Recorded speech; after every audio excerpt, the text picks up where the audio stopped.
Welcome to Love Your Life After Divorce, the podcast where you'll learn everything you need to know to rebuild your life after divorce from the inside out.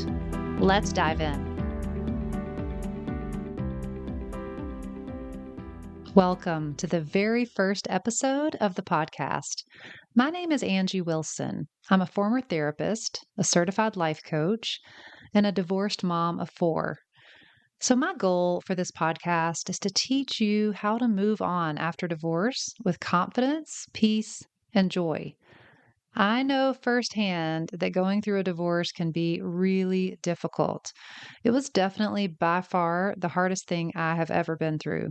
There are so many painful emotions like fear, anxiety, depression, overwhelm, confusion. It can really feel like you'll be in this place forever, but I promise you that you will not be. You will definitely make it through this really hard season of your life. And I just want to encourage you, if you are in that space right now where you feel just overwhelmed with such strong and difficult emotions, it will not last forever. I promise. I can vividly remember how I had 2 pillows in the walk-in closet of my house when I was going through my divorce, and I would go in several times a day and just lay in the fetal position and just bawl my eyes out.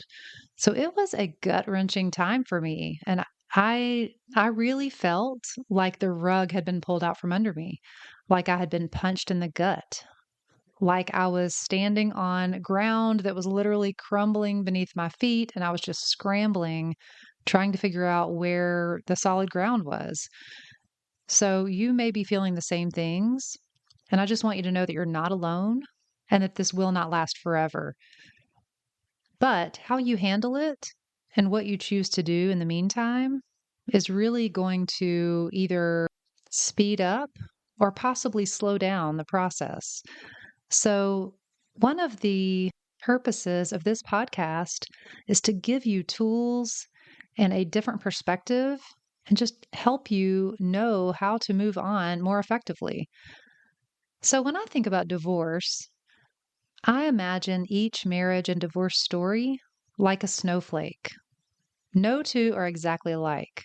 There are so many variables that go into a marriage and divorce story, like how long you dated before you got married, how long you were married, whether you have kids or not, and if so, how many kids do you have, your relationship with your ex in laws and your mutual friends, the reasons the marriage ended, how long the divorce process took, and how well you get along with your ex now. So these are all just different variables that make each marriage and divorce story unique. However, there are a lot of things that divorced women all experience. As I have talked to and coached numerous women through the divorce process, I have found that there are a lot of commonalities.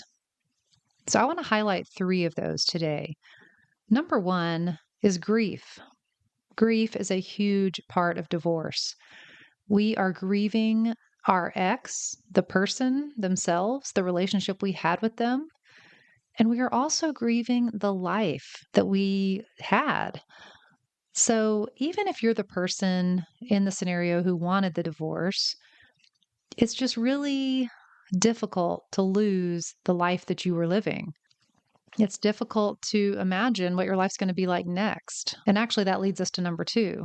The second thing I notice that all divorced women experience is fear of the future, fear of the unknown. A lot of women have to make a lot of big changes after divorce. You may have to move into a new house or even into a new city. You may have to get a new job or a job, period, to begin with. A lot of women I know stay at home full time with their kids. And when the divorce happens, not only do they lose, their ex, but they also have to create a new life for themselves, which includes financial stability, making money, deciding on a new career, maybe even going back to school. So, number 3 is confusion. A lot of divorced women go through a lot of confusion trying to make sense of what happened.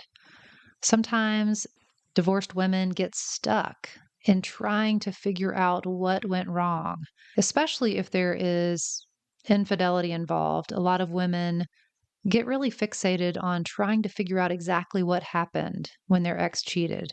This can really suck you into just a tailspin, a a circular pattern that's really hard to get out of and doesn't have an end.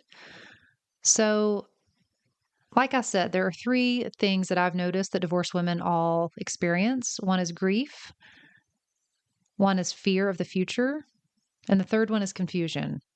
But the common denominator of all of these is strong, painful emotions. And so I think that learning how to handle really difficult, painful emotions is a superpower. Like it really and truly is a skill that will serve you for the rest of your life. Because as humans, we are going to continue to experience painful emotions. But I think going through a divorce is one of the most painful and most difficult times that anyone can go through. I think it's important to note that humans don't like feeling pain. It's a defense mechanism. It's a survival instinct that has kept us alive for thousands of years. If you think about it, if we actually enjoyed pain, I don't think the human race would be here today. So, avoiding pain is a normal and natural human tendency. However, when we avoid emotional pain and when we avoid feeling difficult or painful feelings, it's actually really counterproductive. It can cause the healing process to actually take longer, and it can cause us to show up in unhealthy ways. So, there are three ways that humans typically handle painful emotions. Number one, we resist the emotion. We fight against it, we judge it, we really wish it wasn't there. We beat ourselves up for having the feeling, and we just generally have sort of a fight against the emotion. The second way we tend to handle difficult emotions or painful emotions is we react to them. We allow the emotion to overtake us and cause us to show up in ways that we might later regret. This might be screaming, yelling, saying things that we later regret, crying. And I just want to point out that acting out our emotions and allowing our emotions to drive our actions is not the same thing as actually feeling the emotion. The third way that we as humans typically handle painful emotions is we avoid them. We stay as far away from these painful emotions as possible. I think this is the most common way that most of us deal with painful emotions. We watch lots of Netflix or scroll social media. We, as divorced women, start dating way too soon before we're ready because we're just trying to distract ourselves and feel better. This can look like over drinking, overeating, doing drugs, basically anything to numb the pain is what we're doing when we avoid emotions. So now you know the top three ways that we typically handle painful emotions. And as you can probably guess, these are not the most healthy or helpful ways to deal with those.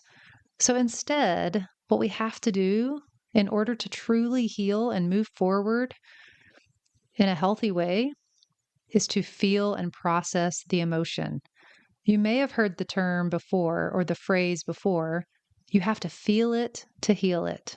I don't know who said this, but since it rhymes and it's really catchy, just wanted to throw it out there to you guys as a reminder that you really do need to actually feel those painful emotions in order to heal. So, what exactly does it look like to feel and process an emotion? Well, I have a really simple exercise with a brief list of questions that you can do anytime you are feeling a painful emotion. So, the very first question you want to ask yourself is, what am I feeling? I want you to choose one word. I'm feeling angry. I'm feeling sad. I'm feeling frustrated. Whatever it is, just name the feeling. Then ask yourself, where do I feel this emotion in my body? The emotion might be in your stomach. It might be in your chest, might be in your shoulders, might be behind your eyes.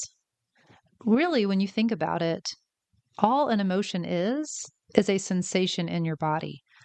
We are so afraid of feeling painful emotions, but when you really break it down and take a look, like take a step back and take a look at what emotions actually are, all they are these sensations in our bodies. So they cannot hurt us. Emotions are actually harmless, but we avoid them as if they are going to kill us. After you have asked yourself, where do I feel this emotion in my body? Locate where the sensation is happening, and then ask yourself, what color is this feeling? Now, I know this may sound weird, but I really, really would love for you to give this a try because it is a simple exercise, but it is life changing. And I'm not exaggerating when I say that. So give it a try. So ask yourself, what color is this feeling? Something will pop into your head. It's the strangest thing because you probably have never thought about a color representing a feeling. Maybe you have, but it's amazing what comes up when we ask ourselves these questions. So next, ask yourself, what texture is this feeling? Sometimes feelings are very rough. Sometimes they're smooth. Sometimes they feel like velvet. So just imagine if the feeling had a texture, what would it be? Now ask yourself, is this feeling fast or slow? Is it moving in your body? You can totally get creative here and ask yourself any question about the feeling that really causes it to come to life. Be as descriptive as possible and just keep sitting and allowing the feeling to be in your body without trying to get rid of it, without resisting it. You just want to allow the feeling to be there. Just welcome it into your body. And it's going to feel difficult to do this when you first try because your natural instinct, as we've said, is to get rid of the feeling or to avoid it or to resist it. And so this action of like welcoming a feeling in your body is just a very interesting experience that allows you to take charge of the emotion. You are in control here. You are above your emotion. Your emotion is not you. You are outside of your emotion. You can observe it as a little bit of an outsider. So, just as you're doing this, I want you to remind yourself that you are perfectly safe. And all that is happening is that you are just experiencing a sensation in your body. Feelings are like waves or clouds in the sky. They move and they change, and they really honestly don't stay there very long. And so, as you're observing the emotion in your body, I want you to just stay with it for as long as you need to. You'll know when it's complete. And what's fascinating is how it tends to change and shift as you observe it. I had a really cool experience once where I was feeling shame, and the shame was a heavy gold ball in my chest. It was shiny, it was smooth, it was very dense and hard. And the longer I sat with it and just observed it in my body, the bigger it got, but it was actually like diffusing. It was getting less dense, it was getting softer, almost like a fuzzy tennis ball. And by the end of me observing that feeling of shame in my body, it had completely dissipated into little tiny wispy clouds. Little wispy yellow clouds were left over when I felt like my observation was complete. And that is how you process and feel an emotion in your body. Like I said, this exercise truly is life changing because when you know that you can handle feeling any emotion, then you can actually make it through anything. So many things we avoid in life are because we're afraid of feeling the emotion associated with it. When you go through a divorce, you undoubtedly are going to experience a lot of painful emotions. Now you have an incredibly helpful tool that will allow you to feel any painful emotion. It feels counterintuitive, but it is very accurate and true that if you lean into and allow these painful and negative emotions in your body, you will actually heal much faster.